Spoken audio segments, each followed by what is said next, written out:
Κύριε Ντοναράκη, σας ευχαριστούμε πάρα πολύ για τον χρόνο που μας διαθέτετε να κάνουμε αυτή τη συζήτηση. Είστε καθηγητής και πρόεδρος του Τμήματος Γενετικής Ιατρικής στην Ιατρική Σχολή του Πανεπιστημίου της Γενέβης και διευθυντής στο Ινστιτούτο Γενετικής και Γενομικής. Σπουδάσατε στην Ελλάδα, συνεχίσατε τις σπουδές σας και την έρευνά σας στην Αμερική και αυτή τη στιγμή είμαστε στην Ελβετία σε ένα διεθνές κέντρο αναφοράς για τη μελέτη του γονιδίου. Τι έστρεψε το ενδιαφέρον σας προς τη γενετική?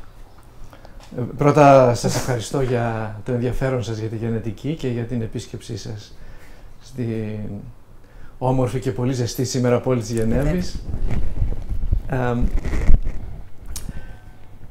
Από μικρός με έθρεξε πάρα πολύ η ιατρική και η ιδέα να καταλάβουμε το ποιοι είμαστε και να καταλάβουμε τις αρρώστιες. Να σας κάνω μια μικρή παρένθεση. Από το παράθυρο του σπιτιού που γεννήθηκα έβλεπα την Ακρόπολη και απέκτησε ένα ενδιαφέρον, ας πούμε, για τους αρχαίους Έλληνες, την αρχαία Ελλάδα και μου είχε κάνει εντύπωση πολύ αυτό που έλεγαν γνώθησα αυτόν. Ο πιο πολλής κόσμος γνώθησε αυτόν, το θεωρεί, που είναι και το σωστό ας πούμε, να γνωρίσουμε τον εαυτό μας, το πώς συμπεριφερόμαστε, τα συναισθήματά μας, ποιοι είμαστε. Για μένα όμως αυτό σήμαινε να γνωρίσουμε βιολογικά τον εαυτό μας. Τι είναι το σηκώτη, τι είναι οι πνεύμονες, τι είναι ο εγκέφαλος, πώς δουλεύουν τα χέρια μας, πώς μετακινούμαστε, τέτοιες ερωτήσεις. Λοιπόν, όταν σπούδασα ιατρική, μου έκανε εντύπωση ότι ξέραμε ένα μικρό μέρος από αυτά που θα έπρεπε να γνωρίζουμε. Οι θεραπείες που είχαμε και έχουμε είναι για ένα μικρό μέρος των ασθενειών και υπάρχει ένα πάρα πολύ μεγάλο άγνωστο κομμάτι. Και πάντα με έθελγε αυτό το άγνωστο κομμάτι. Και όταν τελείωσα την ιατρική, στα μέσα της δεκαετίας του 70, έψαξα να δω, σαν νέος γιατρός, νεόφυτο, πλάσμα, δεν ήξερα και ακριβώς ποιος είναι ο άγνωστος κόσμος. Και κοίταξα να δω τι είναι το πιο άγνωστο και κατάλαβα ότι για την εποχή εκείνη η μεγάλη άγνωστη ερώτηση ήταν τι είναι το γονιδιακό μας υλικό. Τι υπάρχει μέσα στα κύτταρά μας, στον πυρήνα των κυττάρων μας, που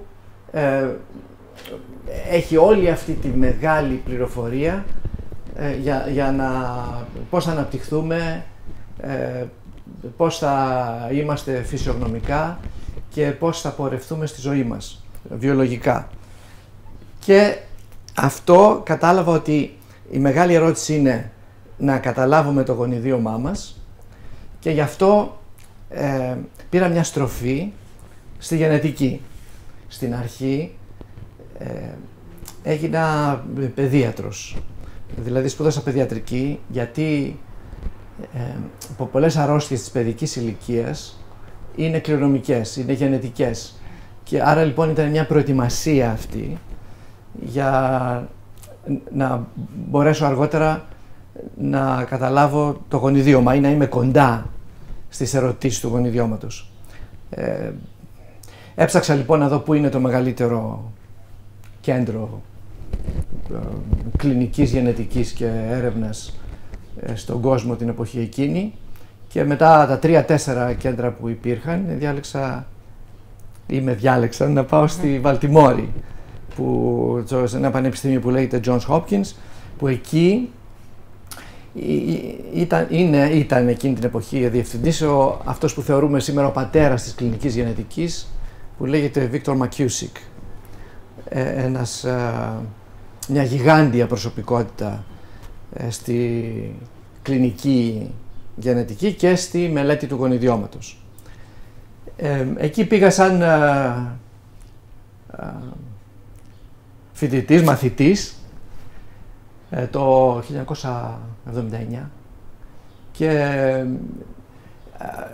μετακινήθηκαμε μετά στην Ευρώπη, φύγαμε για την Ευρώπη το 1992, μετά 13 χρόνια, σαν καθηγητής με μεγάλο εργαστήριο, μεγάλη επιχορήγηση και αρκετές δικαιοδοσίες και αρκετή παραγωγή στην έρευνα.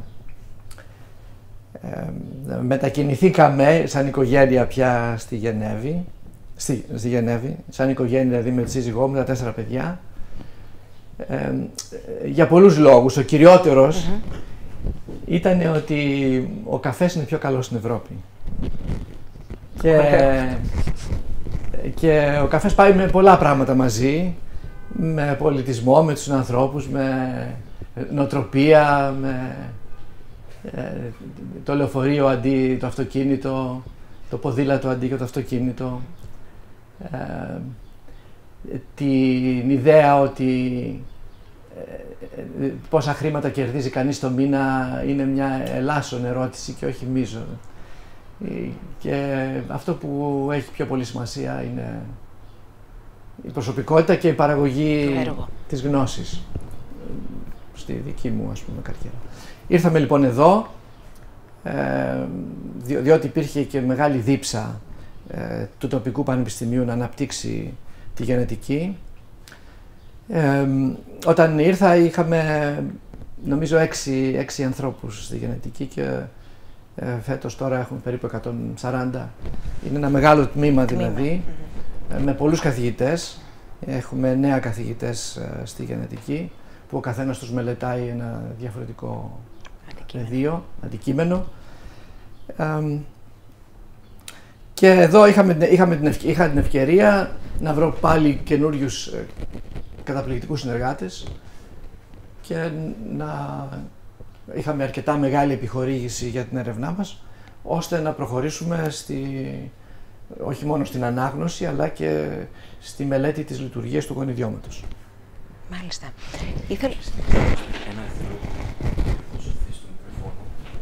Δεν σας αρέσει να τα ξαναπούμε? Μια χαρά. Δεν θα πούμε τα ίδια πάλι. Όχι, όχι. Μια χαρά. Εάν πλατιάζω να μου πείτε. Όχι, όχι, είναι πάρα πολύ ωραία. Δεν πλατιάζετε καθόλου. Εσείς να μην κουραστείτε μόνο, να σας κουράσω με τις ερωτήσεις. Ήθελα να σας ρωτήσω αν κάτι ή κάποιοι σας επηρέασαν καθοριστικά, αναγνώσεις, δάσκαλοι, συναντήσεις, συγκυρίες, σε αυτές τις επιλογές και στην πορεία σας στον δρόμο της επιστήμης. Είναι πάρα πολλοί και πολλές. Κάτι έτσι ενδεικτικό. Ενδεικτικό. Ναι. Ο πατέρας μου έμαθε τη μεγάλη σημασία της εργασίας. Η μητέρα μου έμαθε την οργάνωση στη ζωή μου και την προσήλωση και την αγάπη για την Ορθοδοξία.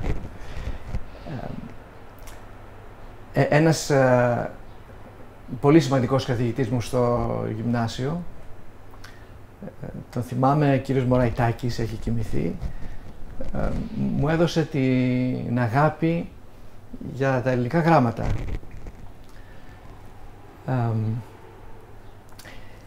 Οι δύο καθηγητές μου, ο καθηγητής Φέδων Φέσας και ο καθηγητής Νίκος Ματσανιώτης, και οι δύο μου έδωσαν την φλόγα και την αγάπη για την έρευνα, την κλινική έρευνα και για την ακαδημαϊκή ζωή. Ο Βίκτορ Μακιούσικ στη Βαλτιμόρη και ο Χέι Καζάζιαν με έμαθαν τη σημασία της κλινικής γενετικής παρατήρησης και της συστηματικής οργάνωσης της σκέψης. Και επίσης με έμαθαν ότι στην έρευνα το πιο σημαντικό πράγμα είναι το ερώτημα. Τι ερώτημα θέτει κανένας? Μπορεί να θέσει κανείς ένα περιφερικό ερώτημα, τα αποτελέσματά του και η συμμετοχή του θα είναι περιφερική, ή μπορεί να θέσει ένα κεντρικό ερώτημα και τα συμπεράσματα και η προσφορά θα είναι πολύ κεντρική και πολύ μεγάλη. Από την άλλη μεριά υπάρχει ένα μεγάλο ρίσκο. Εάν κανείς κάνει ένα περιφερικό ερώτημα, το ρίσκο να μην βρει κάτι είναι μικρό. Το άλλο. Το αντίθετο, εάν κανείς προσεγγίσει ένα μεγάλο ερώτημα, σημαντικό, το ρίσκο να περάσει μια ολόκληρη επιστημονική ζωή 30 και 40 χρόνια και να μην βρει κάτι πολύ σημαντικό, το ρίσκο είναι μεγάλο. Δεν θα σας μιλήσω για την οικογένειά μου, η οποία μου έμαθε σχεδόν τα πάντα. Θα σας μιλήσω όμως για τους φοιτητές μου, από τους οποίους έμαθα πάρα πολλά. Ο καθένας τους ήταν πολύ σημαντικός και είναι, διότι κανείς στην επιστήμη είναι διαρκώς φοιτητής. Είναι διαρκώς ένα παιδί που ψάχνει τον κόσμο. Ένα άλλο πράγμα που είναι σημαντικό για την καθημερινότητά μου και για το παρελθόν είναι μια επίσκεψη σε ένα πάρκο. Το πάρκο είναι ένας χώρος, για μένα είναι ο κόσμος. Δηλαδή μπορεί να δει κανένας έναν άνθρωπο που έχει μια βελόνα και παίρνει τα ναρκωτικά.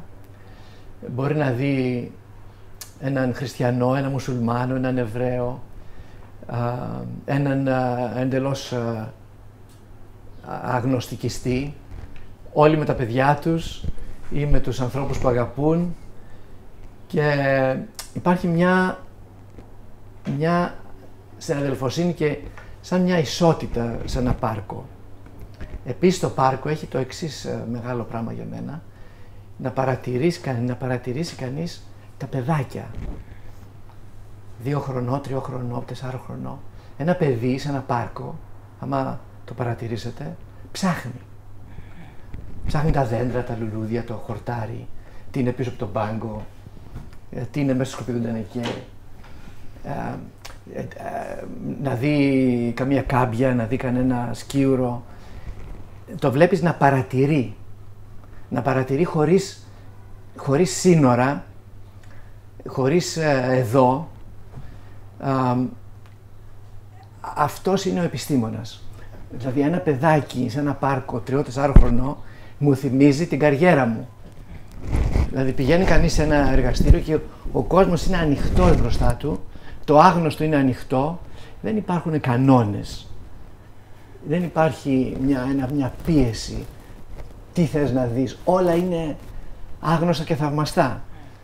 Και καταλαβαίνει κανείς ότι με το χρόνο πρέπει να επικεντρωθεί κάπου, ώστε να μπορεί να παράγει γνώση.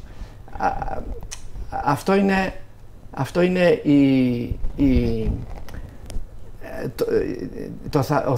ο θαυμασμός της ορίμανσης.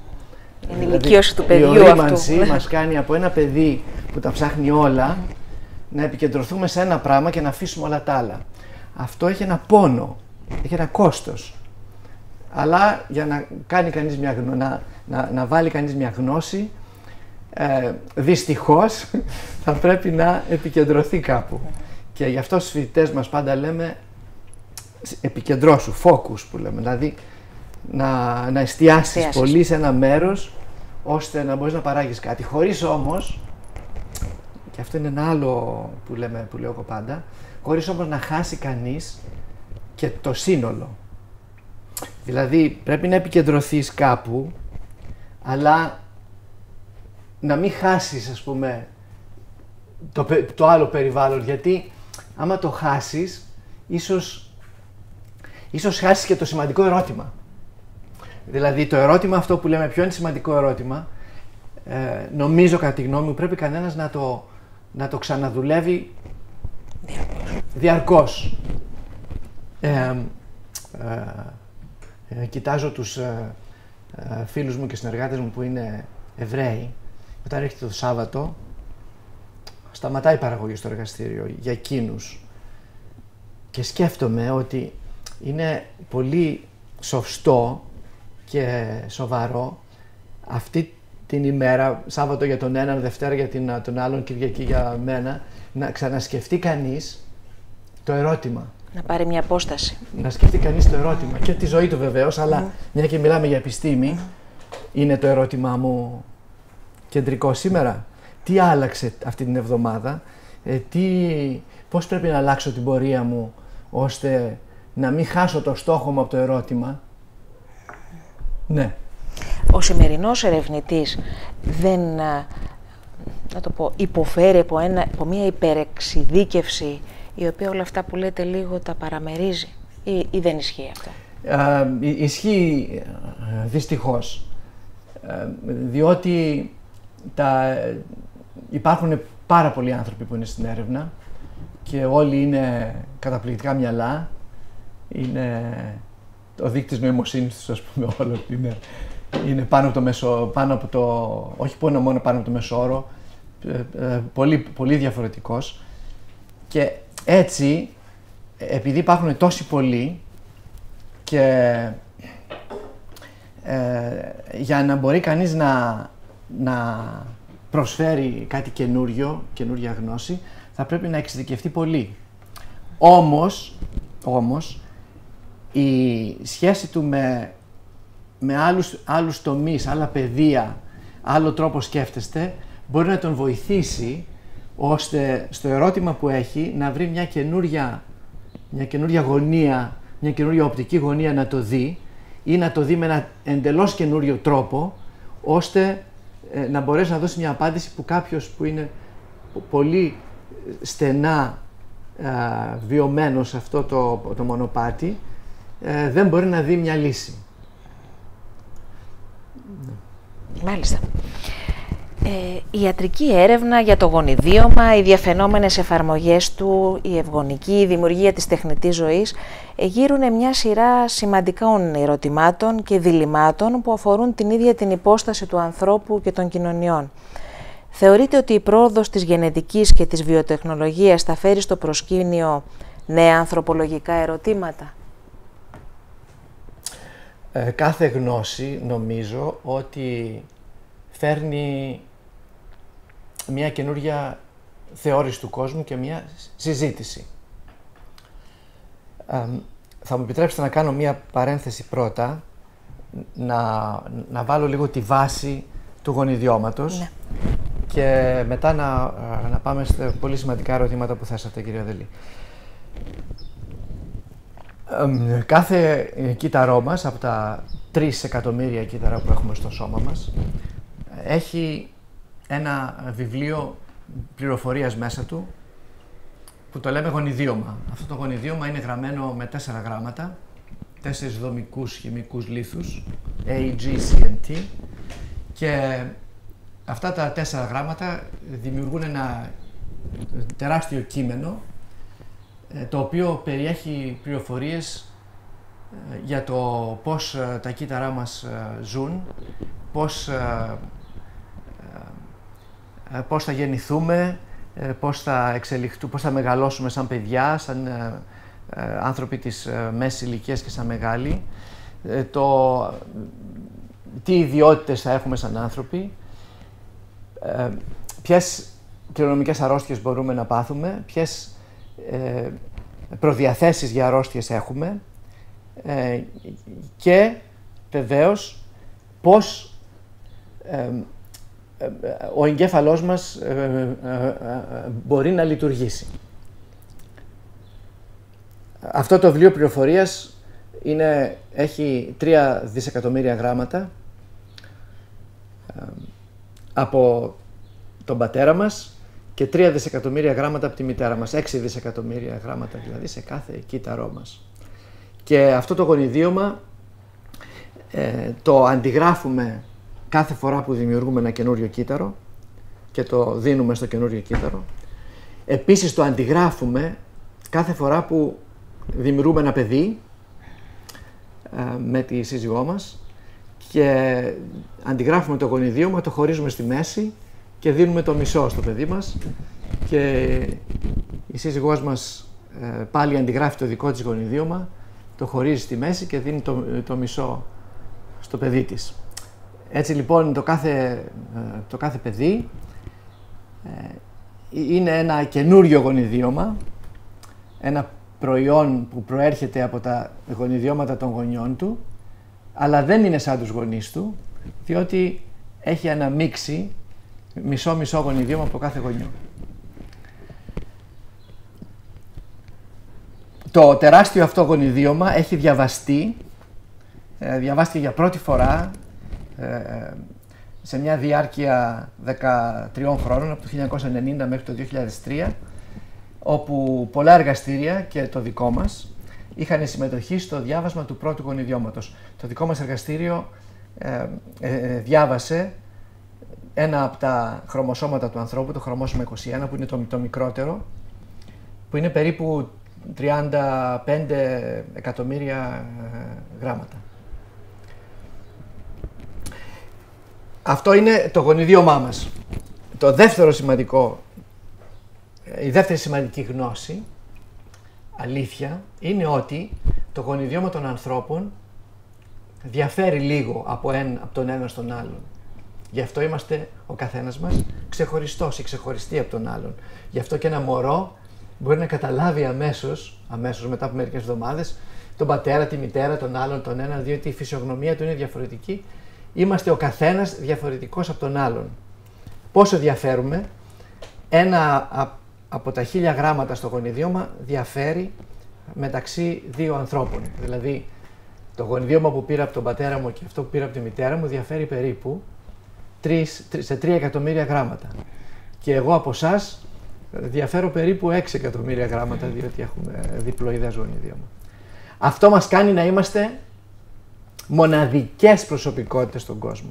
Δεν υπάρχουν δηλαδή δύο άνθρωποι στον κόσμο που έχουν πανομοιότυπο γονιδίωμα. Ο καθένας μας είναι ξεχωριστός, είναι σαν ένα μικρό νησάκι. Και τα δίδυμα. Ξεχωριστό από τον άλλον. Εκτός από τα μονογενή δίδυμα που ξεκινούν τη ζωή τους με το ίδιο γονιδίωμα, όσο όμως μεγαλώνουν, στα κύτταρά τους συσσωρεύουν μεταλλαγές που τις λέμε σωματικές και έτσι τα κύτταρά τους διαφοροποιούνται όσο περνάει ο καιρός του ενός από τον άλλον. Αυτές οι δύο γνώσεις λοιπόν, η γνώση του γονιδιώματος και η γνώση της ποικιλομορφίας του γονιδιώματος, μας έκαναν να καταλάβουμε όχι μόνο ότι ο καθένας μας είναι διαφορετικός από τον άλλον, αλλά και ο καθένας μας έχει διαφορετικές προδιαθέσεις για τις αρρώστιες. Και όχι μόνο για τις αρρώστιες, ο καθένας μας έχει διαφορετικές ικανότητες και διαφορετικές δυνατότητες. Γονιδιακά δηλαδή, ο καθένας μας είναι όχι μόνο μοναδικός στα γράμματα του βιβλίου, αλλά και μοναδικός στην προσωπικότητα, στις ιδιότητες που έχει, στο πόση δύναμη έχουν οι μυς του, το πόσο καλό είναι το σηκώτη του, το πόσο καλά λειτουργεί η καρδιά του, το πόσο διαφορετικά είναι τα μάτια του ενός από το άλλου, το πόσο διαφορετικός είναι ο εγκέφαλος του ενός από τον άλλον, το πόσο διαφορετικός είναι στην αντίληψη της τέχνης, στην αντίληψη της επιστήμης, στην αντίληψη του περιβάλλοντος του. Όλα αυτά είναι γραμμένα μέσα στο γονιδίωμά μας. Απ' την άλλη μεριά, το γονιδίωμα δεν είναι 100% δετερμινιστικό, καθοριστικό για το τι θα γίνει ο καθένας μας, διότι η παιδεία, να το πω διαφορετικά, το περιβάλλον έχει επίσης μεγάλη σημασία για την εξέλιξη του ανθρώπου σαν προσωπικότητες. Άρα λοιπόν το τελικό προϊόν του τι είναι ο καθένας μας είναι το γονιδίωμά του και το περιβάλλον του. Τώρα, αφού καταλάβαμε το γονιδίωμα και την ποικιλομορφία και τη σημασία με αυτό που λέμε φαινοτύπους, με τις αρρώστιες ή τις διάφορες ιδιότητες του καθενός μας, αυτό φέρνει μια καινούρια διαφορετική αντίληψη του καθενός μας σε πολλές σφαίρες. Στην παιδεία, πώς θα εκπαιδεύσουμε τους ανθρώπους, στην οικονομία, ποιος είναι ικανός να κάνει τι, στο πώς καταλαβαίνουμε τη σχέση μας με τη θεολογία, θετική, αρνητική, ουδέτερη, το πώς η θεολογία και η αντίληψη του Θεού ή η αντίληψη της σχέσης μας με το Θεό το πώς καταλαβαίνουμε την ιστορία και το πώς καταλαβαίνουμε το τι μας έχει παραδοθεί. Αυτό πρέπει να το ξαναδούμε με το φως του γονιδιώματος. Το γονιδιώμα μας έκανε να καταλάβουμε πολύ καλά ότι όλα αυτά που λέγαμε παλιότερα η θεωρία της εξέλιξης είναι πραγματικότητα. Δηλαδή όλα τα είδη στον κόσμο που ζουν πάνω στη γη μας έχουμε κοινό πρόγονο. Άμα διαβάσω το γονίδιωμά μου και αυτό του ποντικού, θα δω ότι όλα τα γονίδια μου είναι σχεδόν πανομοιότυπα με του ποντικού και το βιολογικό ρολόι των μεταλλαγών στο γονιδίωμα και των δύο αυτών όντων μας κάνει να υπολογίσουμε ότι πριν από 70 εκατομμύρια χρόνια είχαμε τον ίδιο πρόγονο. Εάν διαβάσω το γονιδίωμά μου και αυτό της δροσόφυλλας, της μύγας, θα δω πάλι ότι πολλές περιοχές του γονιδιώματός μου είναι ίδιες, πανομοιότυπες. Αυτό δεν μπορεί να γίνει κατά τύχη ή να γίνει ξανά καινούριο. Σίγουρα είχαμε κάποιον κοινό πρόγονο. Άρα λοιπόν καταλάβαμε ότι η εξέλιξη είναι μια πραγματικότητα. Για να το καταλάβουν και οι συνάνθρωποι μας που μας βλέπουν, θα σας δώσω ένα παράδειγμα με τη γλώσσα. Υποτεθείστε ότι πάτε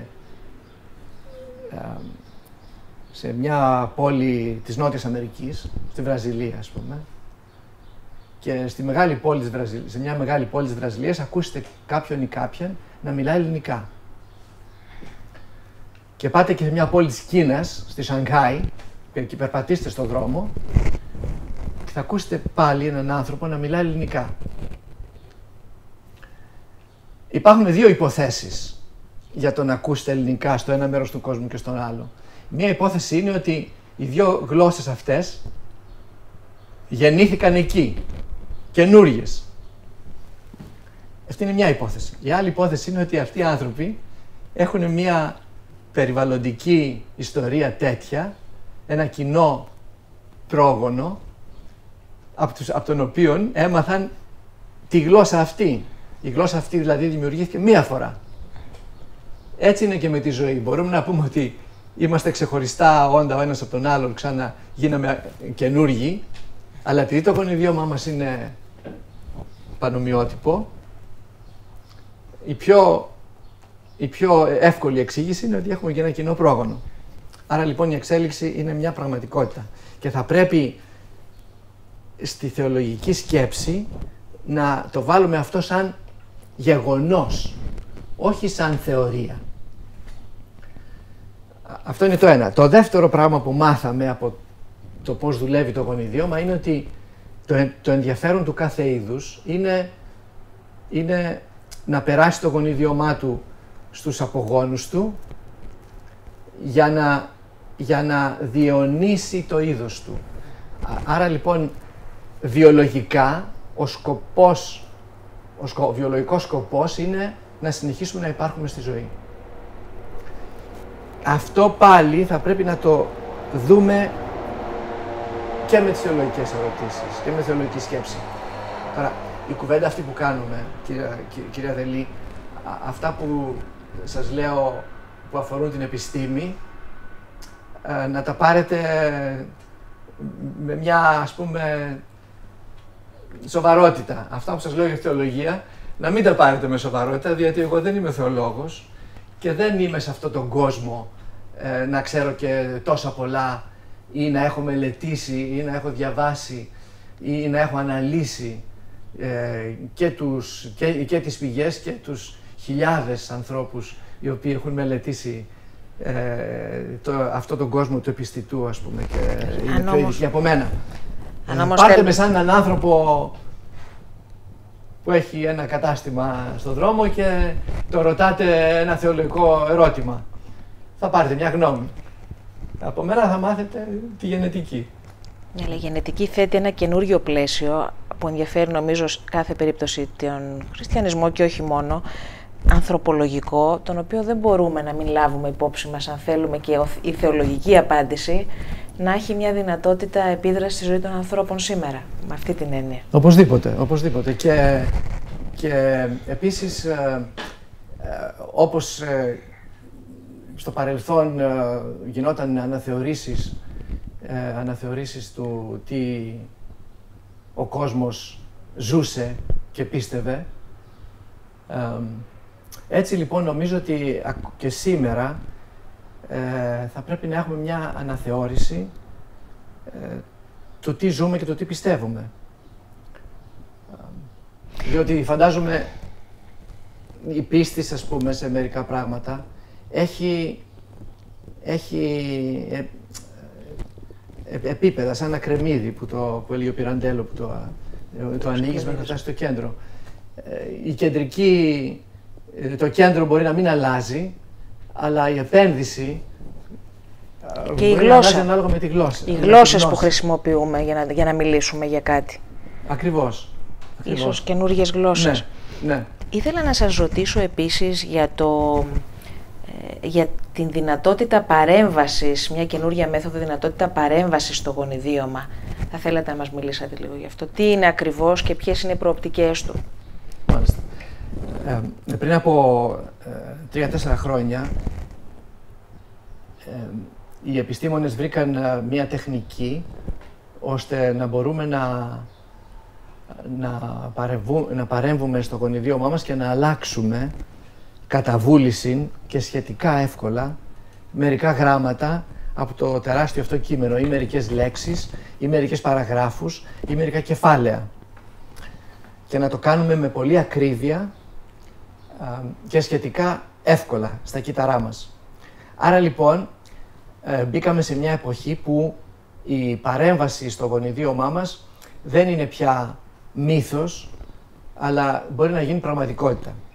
Χρειάζεται πολύς δρόμος ακόμα ώστε η τεχνική να βελτιωθεί τόσο πολύ ώστε να γίνει καθημερινή πράξη, αλλά αυτή η τεχνική που λέγεται CRISPR στη γλώσσα μας έχει πολύ μεγάλες δυνατότητες. Πολύ μεγάλες δυνατότητες για την αγροτική οικονομία, πολύ μεγάλες δυνατότητες για τα κατοικίδια ζώα που χρησιμοποιούμε, για την τροφή μας ή για άλλες ανάγκες μας. Έχει πολύ μεγάλες ευεργετικές πιθανότητες για τα φυτά που μας περιβάλλουν και για εμάς τους ίδιους όσον αφορά τη θεραπεία των διαφόρων ασθενειών. Για παράδειγμα?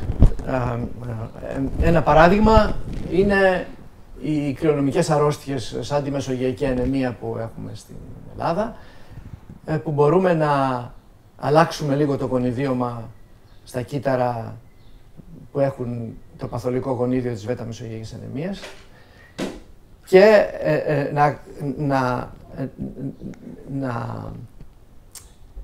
αλλάξουμε λίγο το γονιδίωμα ώστε να διορθώσουμε τη μοριακή βλάβη και να ξαναδώσουμε τα κύτταρα αυτά στους ασθενείς με την ιδέα να μπορούμε να τους θεραπεύσουμε. Αυτό είναι ένα παράδειγμα από τα πολλά. Όλες οι επιτροπές της βιοηθικής αφήνουν περιθώρια να θεραπεύσουμε αρρώστιες γονιδιακά στους πάσχοντες. Είναι όμως πολύ σκεπτικοί και αρκετά αρνητικοί ακόμα στην παρέμβαση στα έμβρια, ίσως και παρέμβαση στα έμβρια πριν από την εμφύτευση ή παρέμβαση στο γονιδιακό μας υλικό που μεταφέρεται από γενιά σε γενιά. Δηλαδή παρέμβαση να αλλάξουμε δηλαδή το γονίδιωμα μας των κυττάρων των σπερματοζωρίων ή των οαρίων που χρησιμοποιούμε σαν είδος για να κάνουμε, να παράγουμε συγγνώμη για τη λέξη, ένα παιδί. Εκεί όλες οι επιτροπές είναι αρνητικές. Μπορεί όμως στο εγγύς μέλλον κάτι από αυτό να αλλάξει πάλι σε πάρα πολύ σοβαρές γενετικές αρρώστιες που θεωρητικά μπορούμε να τις θεραπεύσουμε στο έμβριο πριν από την εμφύτευση στη μήτρα. Αυτό είναι μια σφαίρα πολύ σημαντική της βιοηθικής που όπως όλα τα ερωτήματα της βιοηθικής είναι ερωτήματα που τα αντιμετωπίζουν όχι μόνο οι ειδικοί, δηλαδή όχι μόνο ο γενετιστής ή ο βιολόγος ή ο βιοηθικός, αλλά όλη η κοινωνία, η νομική κοινωνία, η θεολογική κοινωνία, η οικονομική κοινωνία, η κοινωνία των αρρώστων και η κοινωνία των ανθρώπων που είναι πολύ μακριά και από όλα αυτά. Δηλαδή οι αποφάσεις οι βιοηθικές είναι αποφάσεις κοινωνικές και όχι αποφάσεις επαγγελματικές των ειδικών. Ναι. Ίσως έτσι θα πρέπει να είναι, καμιά φορά δεν είναι και έτσι, αλλά πολλοί λένε ότι στις επιτροπές αυτές θα πρέπει να συμμετέχουν όλα τα στρώματα της κοινωνίας με την ίδια γνώμη, με την ίδια έκφραση γνώμης. Ναι, γιατί παρατηρούμε ότι συχνά υπάρχει μια αποξένωση ανάμεσα στην κοινωνία των ειδικών και στην κοινωνία των πολιτών. Πολλές φορές μια δυσπιστία από τη μεριά του απλού πολίτη, ένας φόβος για όλη αυτή τη γνώση και τις εφαρμογές της κυρίως. Και είναι ένα ζήτημα πώς αυτοί οι δύο κόσμοι μπορούν να γεφυρωθούν ή να συνομιλήσουν. Γιατί έρχονται και με άλλα φορτία ο καθένας με τις πεποιθήσεις, με τις αντιλήψεις. Θεωρείτε ότι η βιοηθική είναι το πεδίο αυτό στο οποίο μπορεί να υπάρξει μια τέτοια συνάντηση του απλού πολίτη και του ειδικού? Αυτό είναι ένα μεγάλο πρόβλημα. Το να καταλάβει ο κοινός άνθρωπος τις εξελίξεις της επιστήμης. Το πρόβλημα είναι και δικό μας, των επιστημόνων, που δεν έχουμε τη δυνατότητα ή την ικανότητα ή το χρόνο ή το ταλέντο ή το χάρισμα να εξηγήσουμε στη μητέρα μας, στα αδέρφια μας, στα παιδιά μας το τι μαθαίνουμε στο εργαστήριό μας κάθε μέρα και το τι οι άλλοι συνάνθρωποι μας μαθαίνουν. Αυτό είναι κάτι που η κοινωνία πρέπει να το κοιτάξει και να το διορθώσει. Εγώ νομίζω χρειαζόμαστε ενδιάμεσους ανθρώπους, οι οποίοι να έχουν το χάρισμα και το ταλέντο να καταλάβουν την επιστήμη και να τη μεταδώσουν στο γενικό πληθυσμό. Νομίζω τα μέσα ενημέρωσης, η τηλεόραση, οι εφημερίδες, το ίντερνετ χρειάζονται ανθρώπους οι οποίοι να μεταφέρουν αυτή τη γνώση. Όπως είναι οι δημοσιογράφοι της επιστήμης, που κάθε πολύ σοβαρή εφημερίδα πρέπει να έχει.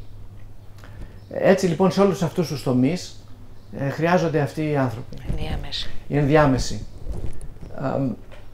Επίσης ο πολύς κόσμος, ας πούμε, ίσως χρειαστεί να έχει μια παιδεία τέτοια ώστε να αποκτήσει ενδιαφέρον για την επιστήμη. Πώς θα μπορούσε να γίνει αυτό? Άμα σας πω, σήμερα έχει κάποια συνάντηση διεθνή ποδοσφαιρική για το World Cup. Όλοι το ξέρουν αυτό και όλοι ενδιαφέρονται. Είναι ενδιαφέρον για τον πολύ κόσμο. Εάν πείτε ότι θα μιλήσει ένας επιστήμονας που έχει ένα χάρισμα να σας μεταδώσει τη γνώση του και θα μιλήσει, ας πούμε, στο Μέγαρο Μουσικής, δεν νομίζω ότι θα είναι πάρα πολλοί που θα πάρουν το απόγευμά τους να πάνε να τον ακούσουν, να την ακούσουν. Απ' την άλλη μεριά, εάν κανείς έχει μια αρρώστια και ακούσει ότι είναι ένας ειδικός που θα μιλήσει για αυτή την αρρώστια, θα πάει. Είναι να προξενήσει κανείς το ενδιαφέρον, να προσελκύσει το ενδιαφέρον του κόσμου για την επιστήμη. Απ' την άλλη μεριά, εμείς που είμαστε από τη μεριά της επιστήμης, έχουμε την υποχρέωση να εξηγήσουμε στη μητέρα μας, στα αδέρφια μας, το τι κάνουμε, διότι κάθε χρόνο τους ζητάμε χρήματα για να κάνουμε αυτό που κάνουμε. Τους ζητάμε χρήματα ή άμεσα από την επιστημονική φιλανθρωπία ή έμεσα από τους φόρους που ο καθένας μας πληρώνει. Άρα λοιπόν έχουμε μια υποχρέωση και από τις δύο πλευρές να καταλάβουμε ένας τον άλλον. Και σας ευχαριστώ πολύ για την επίσκεψή σας, διότι αυτό θα μας δώσει και στους δύο τη δυνατότητα να μεταδώσουμε, ας πούμε, κάπως έμεσα μερικές γνώσεις της γενετικής στους ανθρώπους που ενδιαφέρονται. Ευχαριστούμε και εμείς. Επιστρέφω στα ερωτήματα, σε ένα πιο φιλοσοφικό ερώτημα. Αν ο γενετικός εαυτός είναι ο αληθινός εαυτός μας, ο πραγματικός όπως είπατε, και αν ό,τι είμαστε ανάγεται σχεδόν αποκλειστικά στα γονίδια μας. Ποια είναι τα περιθώρια της ανθρώπινης ελευθερίας ή όλες αυτές οι ζωτικές, θρησκευτικές, παραδοσιακές αξίες για την ελεύθερη βούληση του ανθρώπινου προσώπου, για την ισότητα του ανθρώπου, για την έννοια της θείας πρόνοιας, ακόμα και για την έννοια, ίσως μια πιο παλιά, εικόνα του Θεού. Δηλαδή, τι μένει τελικά για τον άνθρωπο να διαμορφώσει, αν είναι τόσο πολύ, μην πω προκαθορισμένος, εμπολής τα περισσότερα χαρακτηριστικά του ανάγονται στο γονιδίωμά του. Τι μένει πια για τον άνθρωπο, για τον καθένα από εμάς ως πρόσωπο? Θα κάνω μια διόρθωση εδώ. Έχουμε αποκτήσει τη γνώση ότι το γονιδίωμα έχει μεγάλη σημασία για τη ζωή του καθενός μας. Όμως, δεν μπορούμε να βάλουμε ένα νούμερο, να πούμε ότι το γονιδίωμα είναι το περισσότερο ή το περιβάλλον είναι το λιγότερο. Όπως είπαμε και πριν, η τελική εικόνα και παρουσία του κάθε ανθρώπου είναι η συνομιλία μεταξύ του γονιδιώματος και του περιβάλλοντος. Αλλά να δώσουμε ένα νούμερο είναι δύσκολο. Μπορεί να δώσουμε ένα νούμερο σε μια αρρώστια. Δηλαδή, λέμε, στη σχιζοφρένεια 70%, 80% είναι το γονιδίωμα και 20% το περιβάλλον. Στη μανιοκατάθλιψη μπορεί να είναι μισό-μισό. Στο διαβήτη μπορεί να είναι 40% γονιδίωμα και 60% περιβάλλον. Στις αρρώστιες κάτι μπορούμε να πούμε. Στην προσωπικότητα είναι δύσκολο ακόμα να πούμε. Δεν έχουμε φτάσει ακόμα εκεί να ξέρουμε πόσο κομμάτι της λειτουργίας του εγκεφάλου και των συναισθημάτων είναι γονιδιακό και πόσο είναι περιβαλλοντικό. Είναι και τα δύο. Αυτό στα Ευαγγέλια το βλέπουμε σε μια παραβολή που είπε ο Χριστός, την παραβολή των ταλάντων, που κάθε φορά που την ακούω μου θυμίζει τη δουλειά μου, τη γενετική. Έδωσε, λέει, εκείνος ο άρχοντας σε έναν ένα τάλαντο, σε άλλον 5 και σε άλλον 10. Άρα λοιπόν ο καθένας από αυτούς που πήρε τα τάλαντα δεν είναι ίδιος με τον άλλον, έχει μια μικρή διαφορά. Και ο καθένας, ανάλογα με το τι πήρε, δημιούργησε στη ζωή του. Ο ένας τα 10 τα έκανε 20, ο άλλος τα 5 τα έκανε 10. Άρα λοιπόν χτίζουμε τη ζωή μας, το οικοδόμημα του σπιτιού μας, της προσωπικότητάς μας, επάνω σε αυτό που πήραμε με το γονιδίωμά μας. Εάν θα πάρετε εσείς 1 τετραγωνικό μέτρο γης, θα χτίσετε ένα μικρό σπίτι, που μπορεί να είναι θαυμαστό και όμορφο. Ένας άλλος που πήρε ένα μεγάλο οικόπεδο 1000 στρέμματα μπορεί να χτίσει ένα παλάτι. Μπορεί να χτίσει και μια καλύβα όμως. Και αυτό που έχτισε να μην είναι σημαντικό. Θα πούμε για το περιβάλλον. Αυτός που πήρε 1 στην παραβολή, το έκρυψε και δεν έκανε τίποτα. Το περιβάλλον του δηλαδή, ο τρόπος που σκεφτόταν, αυτό ήθελα να σας ήταν ρωτήσω. τέτοιος ώστε τον εμπόδισε να κάνει κάτι μεγάλο κάτι καλό με αυτό που είχε. Άρα η έννοια του περιβάλλοντος δεν είναι ούτε το φυσικό περιβάλλον, αλλά έχει να κάνει και ευρύτερα με την πίστη, με την παιδεία. Θα ήθελα λίγο να μας προσδιορίσετε περισσότερο τι περιλαμβάνει αυτή η έννοια του περιβάλλοντος. Μάλιστα. Όταν λέμε περιβάλλον, τι ακριβώς εννοούμε? Είναι μόνο αυτό που αναπνέουμε, είναι η φύση, είναι και άλλα πράγματα τελικά μες στην έννοια. Ο τρόπος που μεγαλώσαμε είναι μες στην έννοια του περιβάλλοντος. Μάλιστα. Τα ενδιαφέροντά μας. Το περιβάλλον είναι μια πολύ ευρεία έννοια. Το περιβάλλον μπορεί να δείτε το διπλανό κύτταρο. Άμα πάρετε ένα κύτταρο, το διπλανό του τι κάνει, είναι περιβάλλον. Το περιβάλλον μπορεί να είναι οι άλλοι άνθρωποι που συναναστρέφεστε, το σχολείο, η περιοχή που ζείτε, η διατροφή σας βεβαίως, οι επιδράσεις που έχετε από τους άλλους, η γνώση που αποκτάτε, τα ταξίδια που κάνετε, οι άνθρωποι που συναντάτε και η τύχη.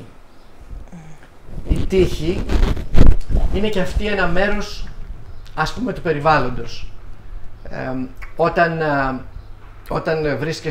Όταν περπατάτε σε ένα δάσος και έχετε πάρει ένα μονοπάτι, μπορεί να φτάσετε σε ένα διχασμό του μονοπατιού και από τύχη να πάρετε το ένα ή το άλλο. Και μετά να φτάσετε σε ένα άλλο διχασμό πάλι και από τύχη να πάρετε το ένα ή το άλλο. Αυτό θα σας καθορίσει πού θα φτάσετε. Αυτό στη βιολογία είναι πολύ σημαντικό, διότι όπως μεγαλώνει και αναπτύσσεται ο εγκέφαλός μας, δημιουργεί συνάψεις, συνενώσεις μεταξύ διαφόρων νευρώνων, διαφόρων κυττάρων. Οι συνάψεις αυτές, η επικοινωνία δηλαδή αυτή των νευρώνων, μπορεί να καθορίσει το τι μνήμες μπορεί να έχει κανένας, πώς θα αναπτύξει τον εγκεφαλό του, τι θα μάθει και πώς θα αντιδράσει στο περιβάλλον του. Αυτό μπορεί να είναι τυχαίο όμως, τι συνάψεις θα γίνουν, όπως φτάνετε σε ένα σταυροδρόμι και ξεχωρίζετε, να γίνει το α αντί για το β. Άμα γίνει το α, το επόμενο μπορεί να είναι πάλι τυχαίο, ανάλογα σε πολλές συνάψεις που έχει να διαλέξει ο εγκέφαλος. Έτσι λοιπόν, το γονιδίωμα, το περιβάλλον όπως το περιγράψαμε και η τύχη, το άγνωστο, είναι αυτά τα τρία σημαντικά κομμάτια που διαμορφώνουν αυτό που είμαστε. Βιολογικά πάντα μιλάω. Ναι. Τι νόημα έχει για το σύγχρονο άνθρωπο η γνώση λοιπόν των γονιδιακών του ιδιαιτεροτήτων, αν αυτές δεν είναι αφενός βέβαιες και αν δεν μπορεί πάντα να τις αλλάξει παρεμβαίνοντας αυτές? Έχει κάποια σημασία να γνωρίζουμε την γονιδιακή μας ιστορία, την ιδιαιτερότητά μας? Έχει μεγάλη σημασία για την υγεία μας. Διότι μπορούμε να καταλάβουμε σε ποιες αρρώστιες έχουμε προδιάθεση, ποιες αρρώστιες μπορούμε να πάθουμε, ποια είναι τα χοντρά χαρακτηριστικά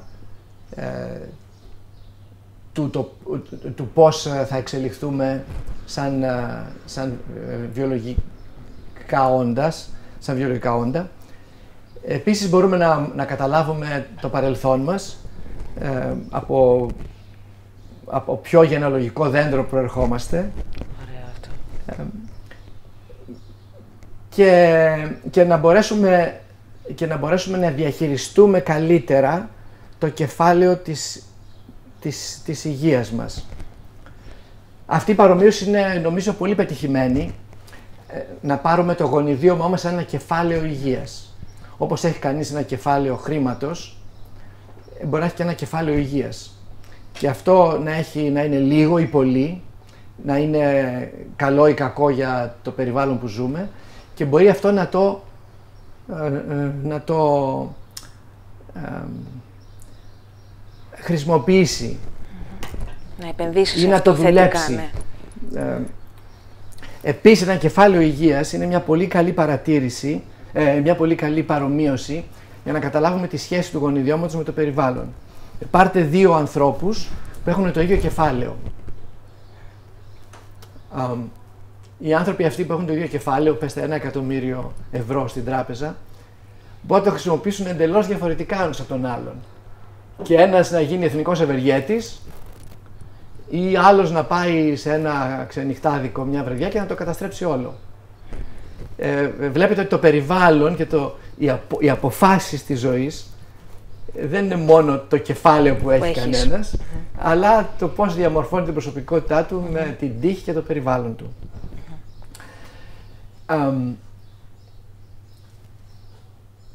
Αυτά για την υγεία και για το που προέρχεται κανείς, το παρελθόν του.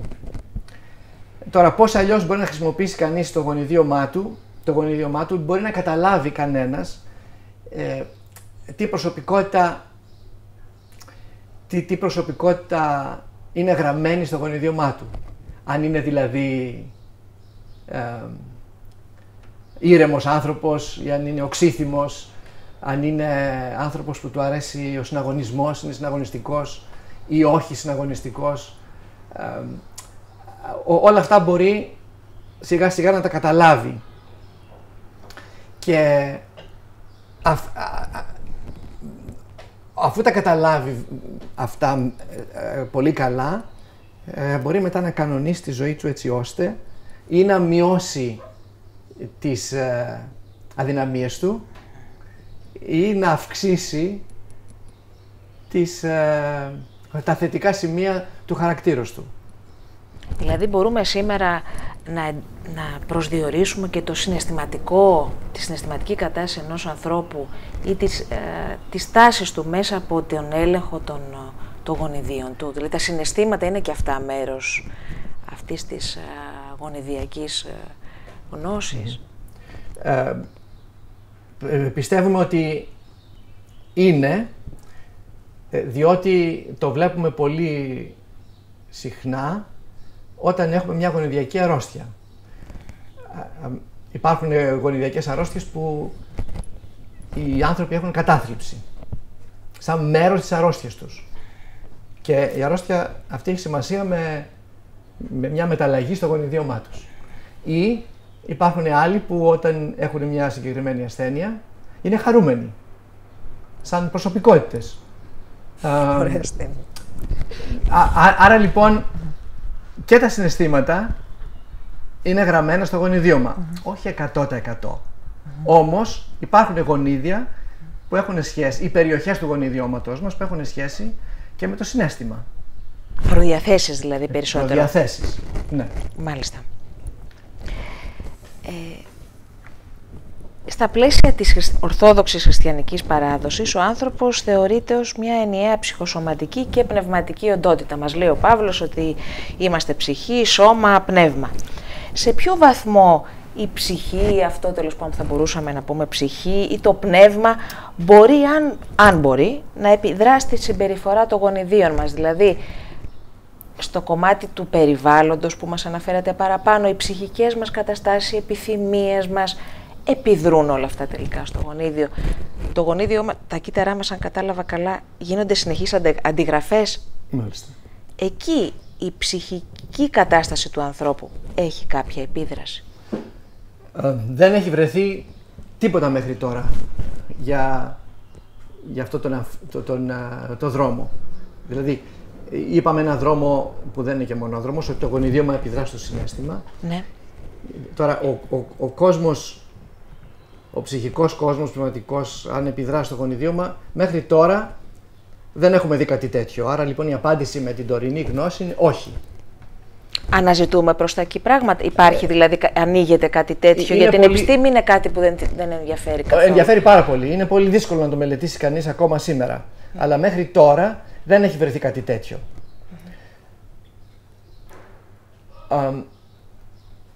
Όμως, κάτι που μου αρέσει στην Ορθόδοξη λειτουργία είναι, έχετε δει που λέει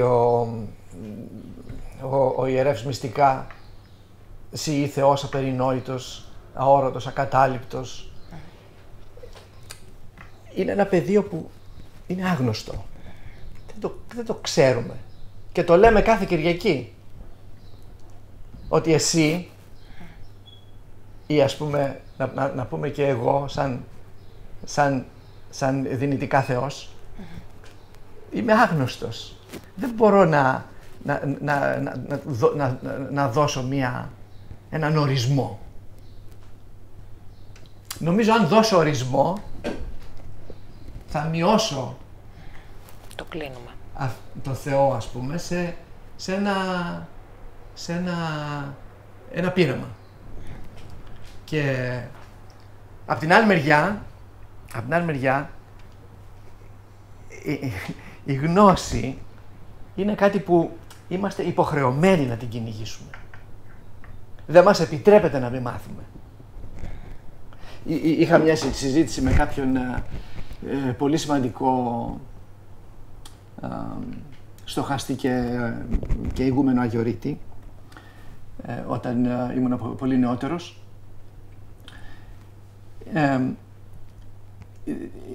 Ήταν να προχωρήσω στην επιστήμη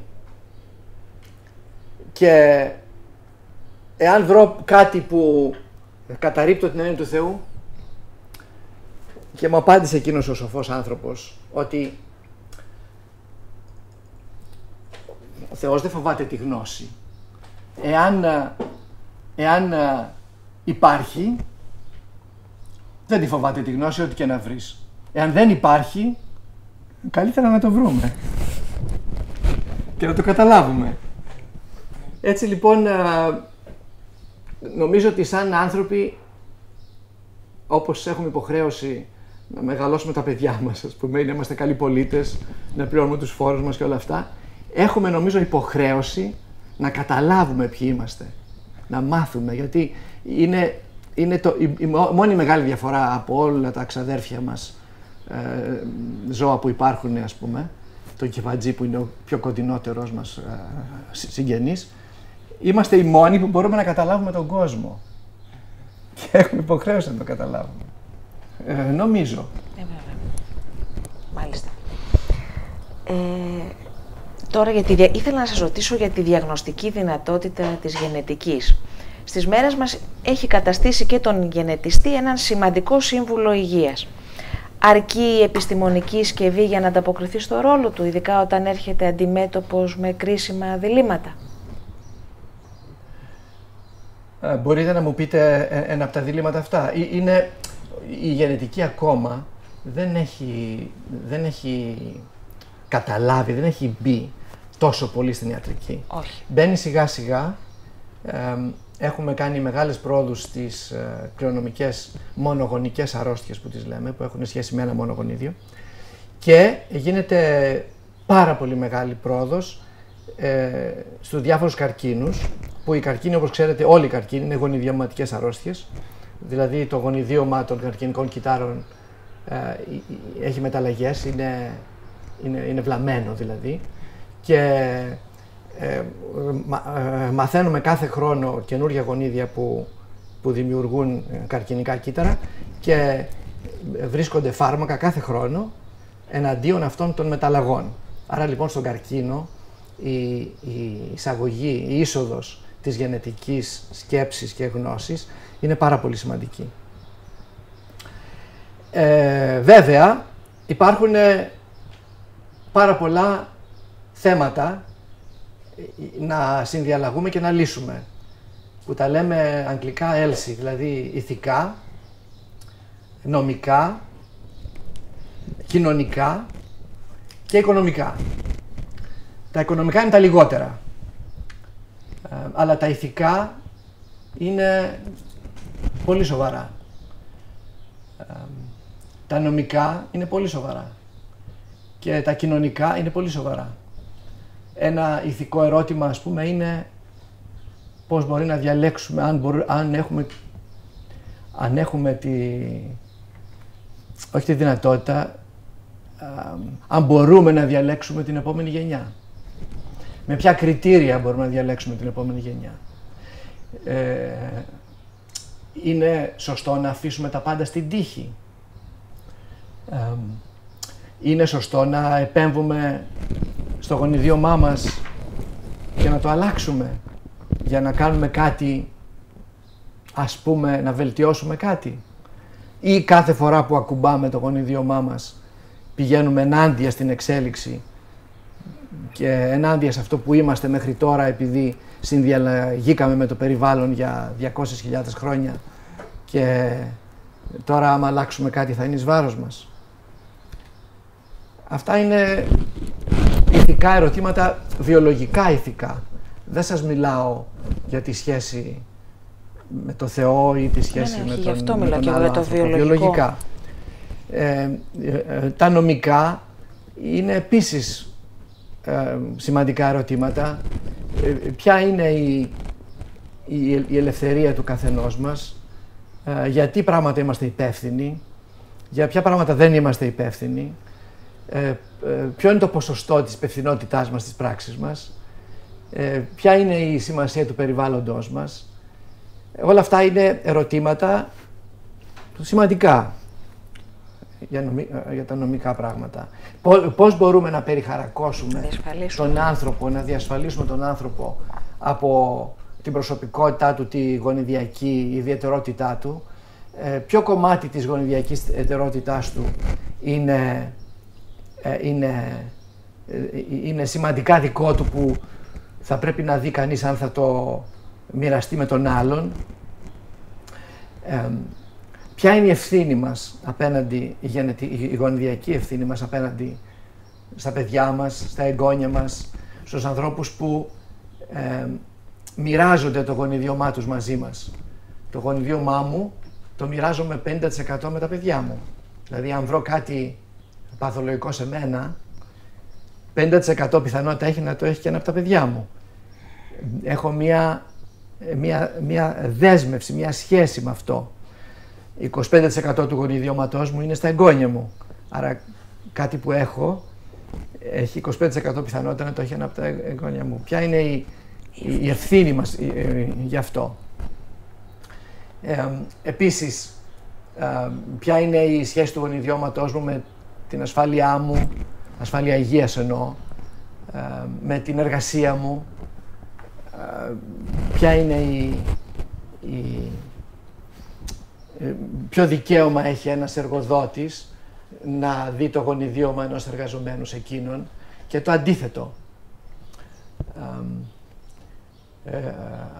Πόσο, ας πούμε, θα πρέπει να ξέρω το γονιδίωμα των υποψηφίων για τη Βουλή, των υποψηφίων που θα με αντιπροσωπεύσουν στην κοινωνία, των υποψηφίων που θα διαχειριστούν το δημόσιο χρήμα.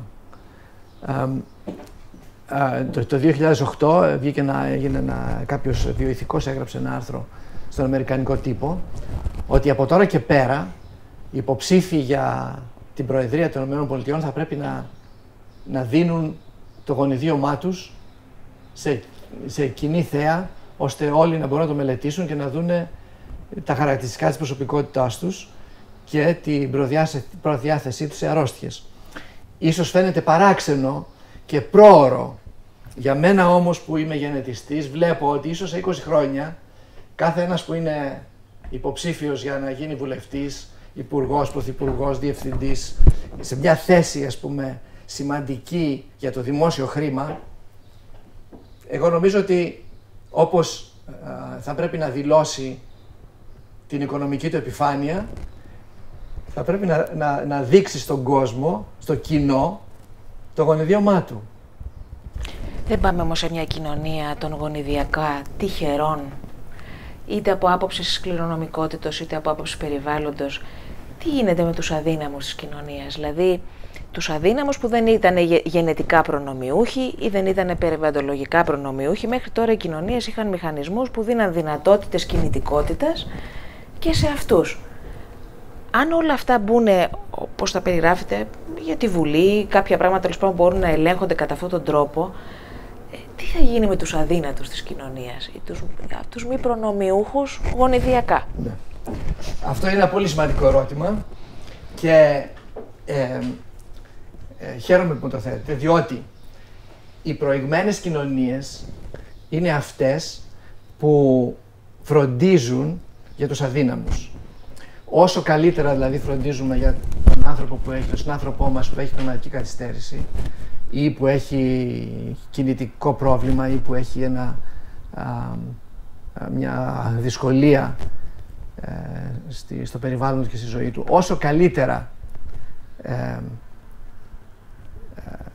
αντιμετωπίζουμε αυτό το κομμάτι των συνανθρώπων μας, τόσο πιο προηγμένοι είμαστε σαν κοινωνία. Το ίδιο θα το πάρω και για το γονιδίωμα. Δηλαδή, μια πολύ σοβαρή νομική υπόθεση και πρόβλημα είναι πώς θα μπορέσουμε να κατοχυρώσουμε κοινωνικά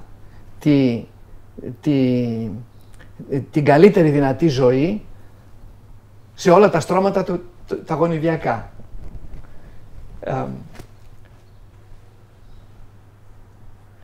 Νομίζω πως όπως οι κοινωνίες αναπτύσσονται, γινόμαστε όλο και πιο ευαίσθητοι σε αυτό, και σαν οι δυτικές κοινωνίες, νομίζω, σιγά σιγά το καταλαβαίνουμε αυτό και γινόμαστε πιο καλοί.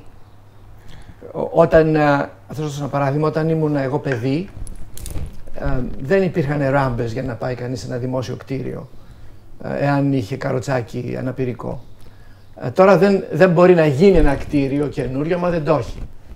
Αυτό είναι μια εξέλιξη. Εξέλιξη για τον άνθρωπό μας που δεν είχε τη δυνατότητα να ανεβεί τις σκάλες. Άμα πάτε στα λεωφορεία της Γενέβης, όταν ανοίγει η κεντρική πόρτα, έχει ένα σίδερο που πέφτει ώστε μπορεί να μπει το καροτσάκι. Αυτό είναι μια κοινωνική εξέλιξη που μου δείχνει ότι όλο και περισσότερο φροντίζουμε τους ανθρώπους που έχουν μεγαλύτερη ανάγκη. Πάρτε το αυτό και με το γονιδίωμα. Αυτό το αντιμετωπίζουμε καθημερινά. Ένα παιδί που έχει σύνδρομο Down αντιμετωπιζόταν διαφορετικά πρώτα και διαφορετικά σήμερα.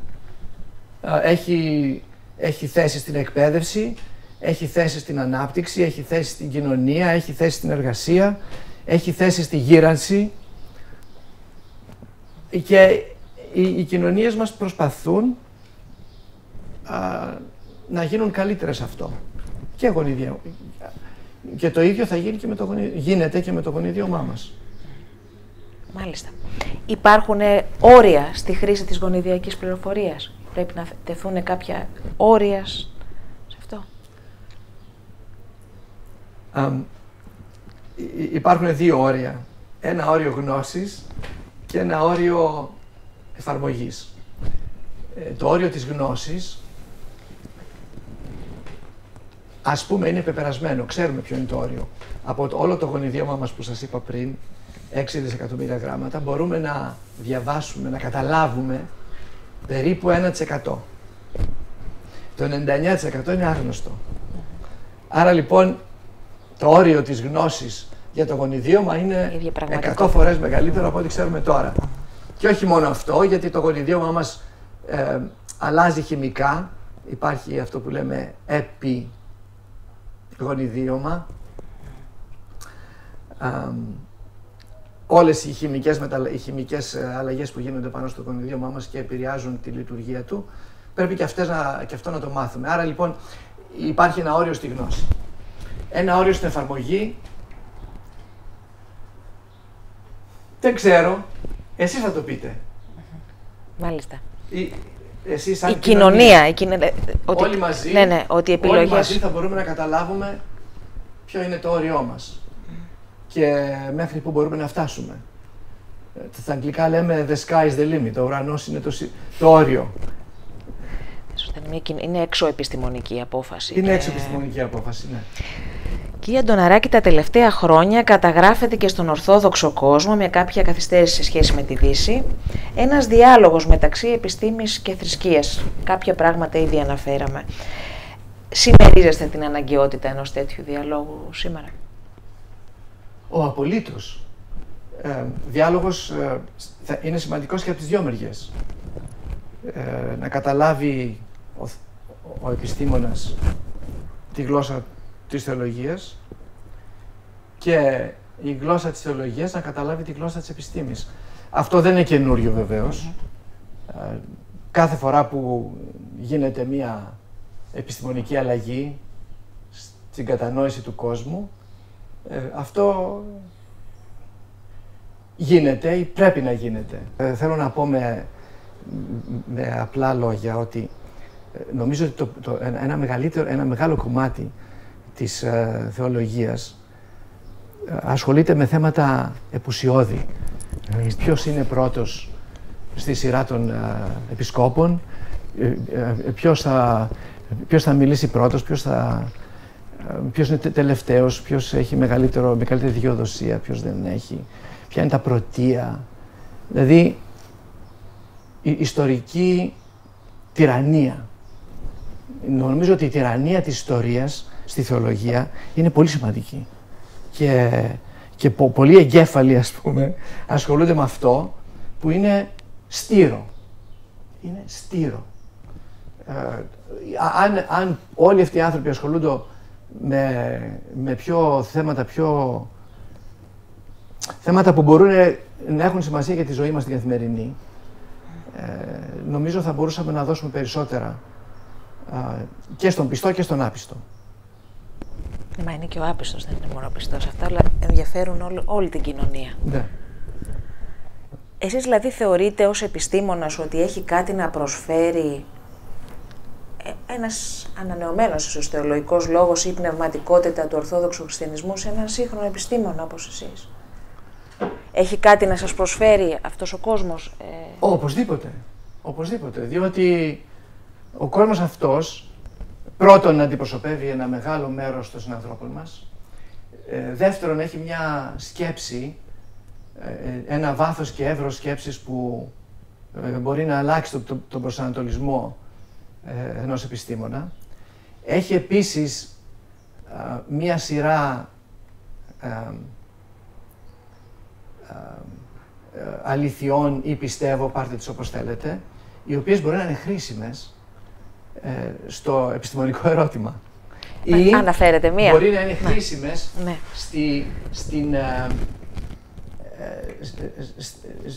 στο ψάξιμο του ερωτήματος. Θα μας πείτε ένα παράδειγμα. Πώς μπορεί έναν επιστήμονα να τον κινητοποιήσει ένας θεολογικός ή ένας τέτοιος προβληματισμός? Ή εσάς, αν κάτι σας έχει κινητοποιήσει στη δουλειά σας? Για μένα ήταν πολύ σημαντικό, διότι ήθελα να καταλάβω τη σχέση του ανθρώπου με την ιστορία του. Την ιστορία του, τη βιολογική. Και το ερώτημα αυτό μου έγινε από όλη την επιρροή που είχα από την οικογένειά μου και από το περιβάλλον μου, μεγαλώνοντας σε μια χώρα που είναι ορθόδοξη. Άρα λοιπόν όλη αυτή η επιρροή και δεν θα πω η διδασκαλία, η επιρροή και η αναφορά μου σε αυτό το εύρος της γνώσης και των πεποιθήσεων με έκανε να έχω ένα πολύ σημαντικό ερώτημα για το ποιος είναι ο άνθρωπος πάνω στον κόσμο και από πού έρχεται. Ας πούμε και πού πάει, αλλά δεν το λέω αυτό, δεν το εξετάζω τώρα. Και η γενετική, το γονιδίωμα, μου έδωσε αρκετές απαντήσεις σε αυτό το σημαντικό ερώτημα. Συνδυάζεται η δίψα για την έρευνα και η αγάπη για την επιστημονική πρωτοπορία με την πίστη?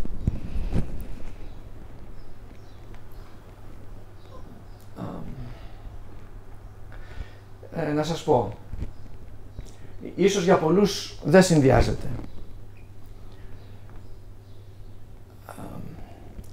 για μένα σαν προσωπικότητα συνδυάζεται πάρα πολύ,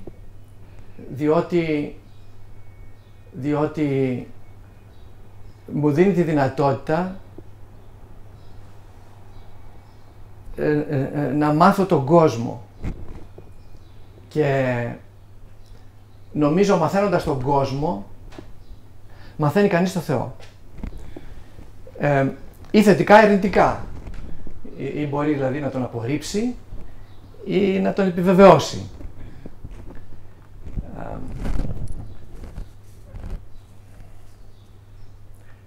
Νομίζω πως ένας Θεός που σε εμποδίζει να μάθεις είναι επικίνδυνος. Δεν είναι Θεός. Ένας Θεός που σε προτρέπει να τα μάθεις όλα, νομίζω δεν σε φοβάται. Και όπως είπαμε, από τη γνώση του κόσμου, που είναι ένα κομμάτι του Θεού για μερικούς ή ένα κομμάτι ευθύπαρκτο για άλλους, έχει πάρα πολύ μεγάλη σχέση με εκείνον ή εκείνην, και άρα λοιπόν να ξαναγυρίσω πάλι πίσω, πολλά επιστημονικά ερωτήματα έχουν να κάνουν με το ξεκίνημα του καθενός μας και με τις επιδράσεις και τις θεολογικές του καθενός μας. Μια τελευταία ερώτηση για να μην σας κουράσουμε άλλο. Μας περιγράψατε έναν κόσμο μέσα από το γονιδίωμα και τις προοπτικές του, ένα κόσμο όπου κυριαρχεί η λογική, ο έλεγχος, η ευθύνη, η ανάληψη του μέλλοντος, έναν κόσμο που μοιάζει να αναδύεται μέσα από αυτό το περιβάλλον της Δύσης και της πόλης ακόμα που φιλοξενεί του καλβινιστικού μέθοδος. Ποια σχέση μπορεί να έχει αυτός ο κόσμος της λογικής, του ελέγχου, της ευθύνης, της ευαισθησίας για τον άλλον άνθρωπο, δεν είναι μόνο όλα της αυστηρής λογικής, με ένα είδος από την άλλη μεριά εικόνα ζωής που έχουμε στον ανατολίτικο χριστιανισμό, στην Ορθοδοξία, για ένα είδος αφήματος περισσότερο, εμπιστοσύνης στη ροή των πραγμάτων, στο Θεό. Πώς αυτά μπορούν να συνδυαστούν, δηλαδή ο ορθόδοξος κόσμος μπορεί να συντονιστεί με αυτή την άλλη λογική? Εγώ νομίζω ότι αυτό το αμάγαλμα μεταξύ του δυτικού και του ανατολικού είναι ό,τι καλύτερο μπορεί να έχει κανείς, ώστε να έχει κανείς για τη ζωή του και για την επιστήμη που με ρωτήσατε. Όλα για το δυτικό άνθρωπο είναι όπως τα είπατε. Ο ανατολικός έχει, κατά τη γνώμη μου, δύο ιδιαίτερα χαρακτηριστικά. Το ένα χαρακτηριστικό ιδιαίτερο είναι αυτή η τρέλα.